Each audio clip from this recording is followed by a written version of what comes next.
Hello everyone, well, this is not really a soapbox thing. I'm so used to doing that, I just started off doing it. I don't necessarily know if this is even going to work per se. I'm just finishing up a treatment here, so I'm somewhat tired. Don't necessarily feel like doing this, but I told myself that I'm going to vlog this experience because later on I'm going to want something to go back to. Something to go back to. Um, I would have did this locally and pushed it up, except for the fact that my camera doesn't necessarily have enough time on it. It doesn't have enough storage space, so I have to do it live. My regular channel, bear with me. This is my regular channel. All of this is just me, so it is what it is. So I'm just literally walking out the door of the facility here in what is it called? Sharm el Sheikh. Now, this facility, for the most part, which I think you can see behind me, is hard as fuck to find. Extremely hard to find. Now, what I mean by that is, and this is not completely their fault, Google's map puts you off at a location that is not the facility itself, even though Google will continuously tell you that it is a facility itself every time you ask for directions. Now, that said, this morning was extraordinarily frustrating. It let me off. I don't know if you can see this, back over there, the cab driver. And the cabbie had just been harassed by a cop. Now, the cop wasn't harassing this cab driver for no reason. This guy stopped in the middle of the street in order to try to pick up a passenger, that passenger being me. I didn't ask him to do that. He was good. There's this thing here where they honk the horn, and if you bite on the honk, at that point, they can pick you up. And so I'm walking out. I'm not necessarily trying to hail a cab at that particular point, but this guy, being overeager, stopped in the middle of the street and essentially starts to I guess you could say, try to woo me over. I was nowhere near him, so him wooing over was going to take at least a minute or two, maybe even 3, for me to even get to him. A cop, first one I've seen, at least in this capacity, gives him a tongue lashing, like pulls him out of the car, stands him on the side like a child, and goes into him. Now, if you've ever seen this in Arabic, it's pretty fucking hilarious to watch. My wife and I love Japanese flicks, and we like to watch it in Japanese, because Japanese have a particular way of arguing when they are screaming at somebody that sounds immensely badass.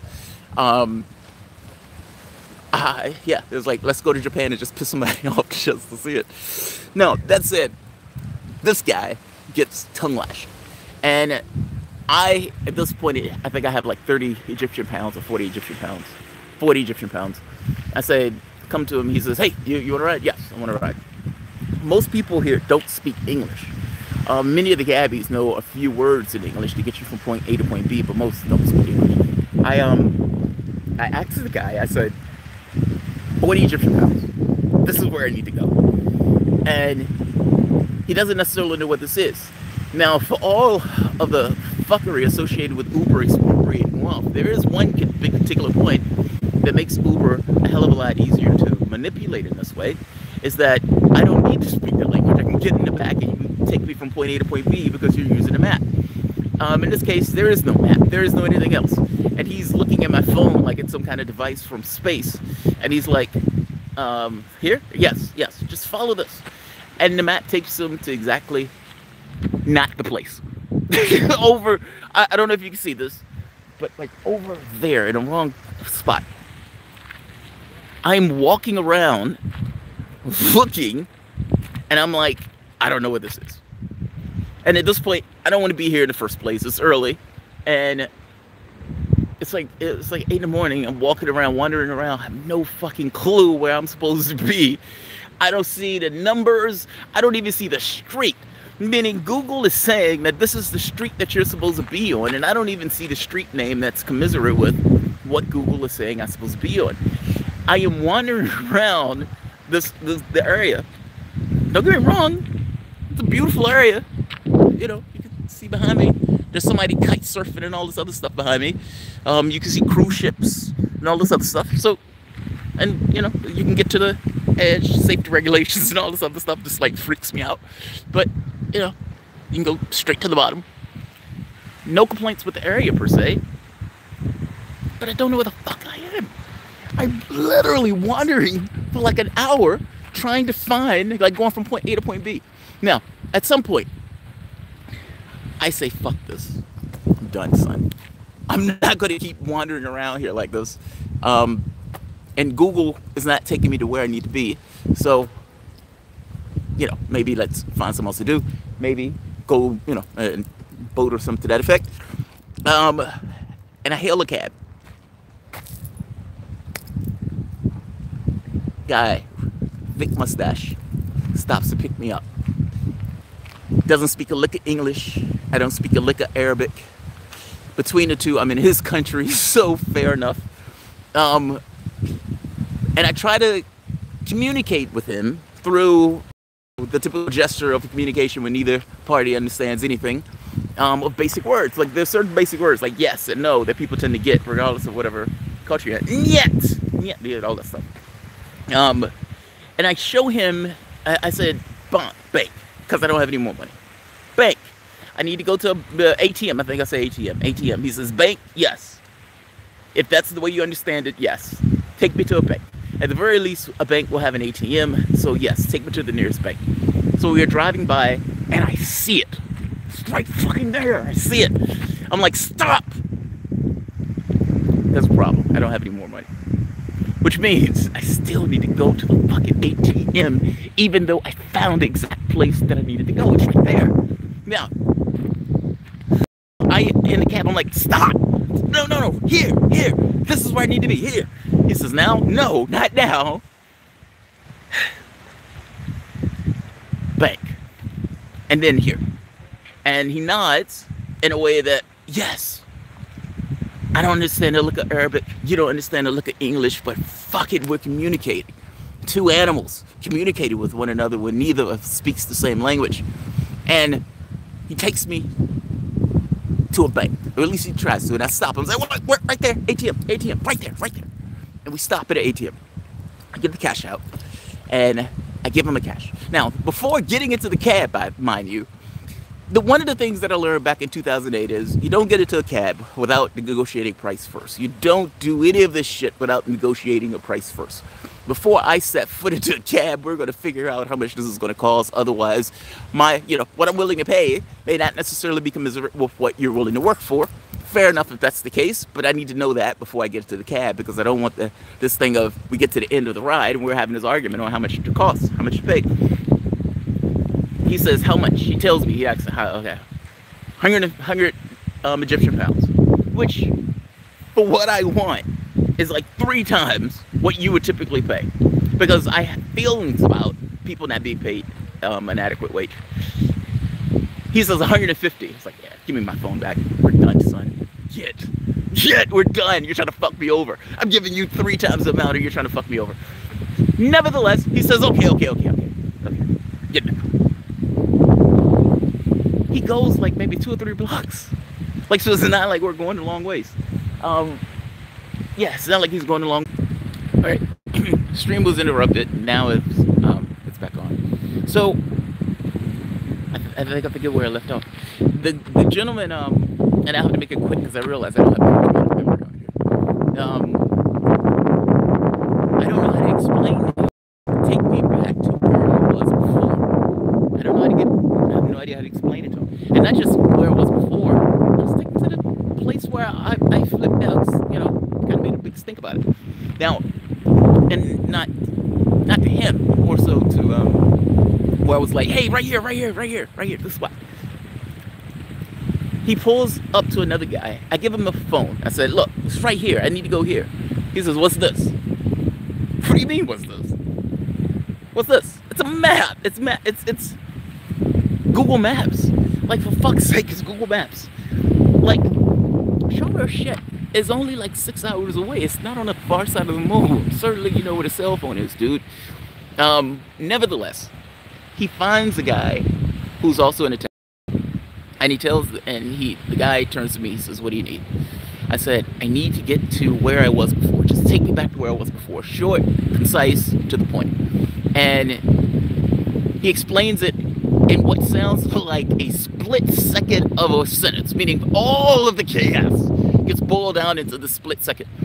And he takes me back exactly to where I was before. And I'm looking around like, this doesn't look like the same spot. And at this point, I'm greatly annoyed. He's greatly annoyed. Everybody in this case is greatly annoyed. Not annoyed at any person or thing in particular, more so at the situation of the frustrations associated with trying to mend the gap. All things being equal, I think he wanted to take me back to where I wanted to go. And all things being equal, I wanted to go back to where I needed to go. But that said, at that point, I know where I am. So it's, just a short walk to the facility. For those who are getting to the facility itself, I mean, it doesn't seem like these things are well marked. So it may take a little bit to figure out where these things are, especially if you're not necessarily being taxied from the place to the center. Treatment's not bad, basic.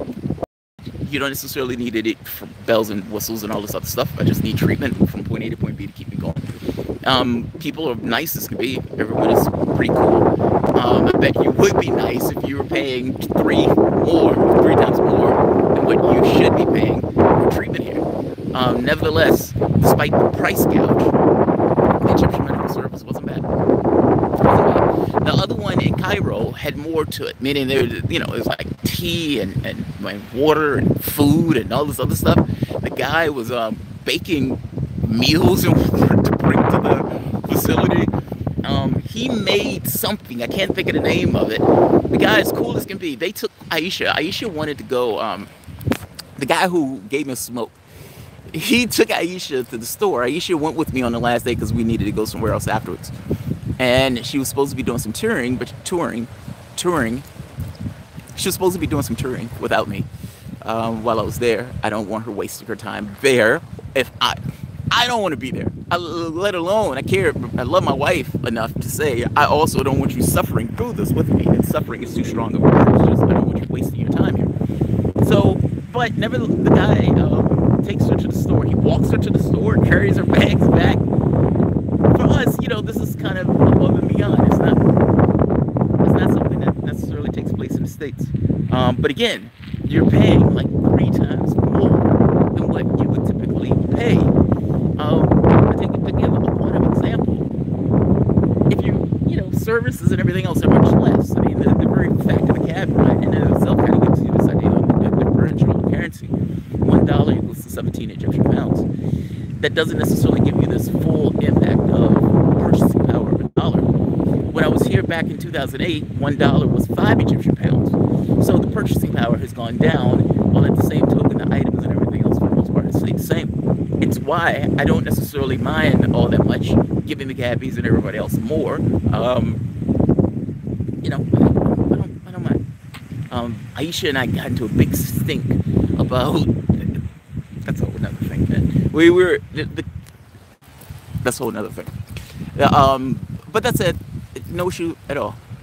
Egyptian medical services, aside from again being gouged in price, the services itself was good, on point.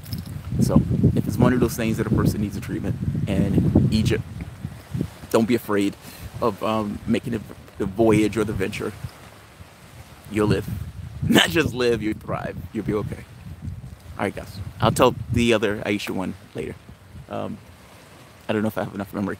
What it boils down to is, back when in 2008, I got into this thing where you get into this mindset, man. You get into the mindset of, all right, we're bartering. Fuck it, we're bartering. We're figuring this shit out in regards to price, and we're gonna fight over it, and we're gonna come to some kind of agreement at the end of it. Now, the catch here is, just like a boxing match, if your opponent can, brutalize you and just punch you in the face over and over and over again, I guess my point is, you may get a bad deal if you don't necessarily know what you're negotiating. By the same token, you may get an awesome deal if that person is desperate, which I didn't get that at first. Back in 2008, I wasn't necessarily politically minded, even though I voted for Nader back before. But nevertheless, you get into a mindset of, all right, fine, we're going to barter because other people have cheated me, so we're going to, that's not going to happen again. We're going to fight this out. And I think the guy says like 2 Egyptian pounds, and he wants 3 Egyptian pounds. And I am like, we're going in on this. Like, no, I'm not giving you this extra. You said you wanted this, and this is what we're going to get, and this is a negotiated price. Boom, slam the door, walk into the hotel, and it dawns on me, 25 Egyptian pounds. 15 Egyptian pounds, that's what it was. And it dawns on me when I get back to the hotel that all he asked for was $1. Like, it's like, it's this big kerfuffle and fighting over what amounts to $1. Now, no, that dollar is not necessarily a big deal, but you get into a mindset of, we're struggling and we're fighting each other. You're not going to take advantage of me. Let's fight the shit out. And we're going to do what we agreed upon. And if that was 10 Egyptian pounds, it was 10 Egyptian pounds. He wanted 15. I felt horrible. To put it mildly, I felt horrible. I felt extremely horrible. From that point on, yeah, that wasn't going to happen again. The guy at the airport, at the train station, we went out for a bus, for a cab. I smoked some shisha after we got here, and we were sitting in a cafe for a bit, just before we were going to the hotel. And we walk out, and the guy's standing there, the cabbie, and he says, how much? He says 150. Fine, let's go. Now, 150 is what, $6, $7? And Aisha throws a fit. What? The ride is not worth $7. You shouldn't be paying $7 for this. And I'm like,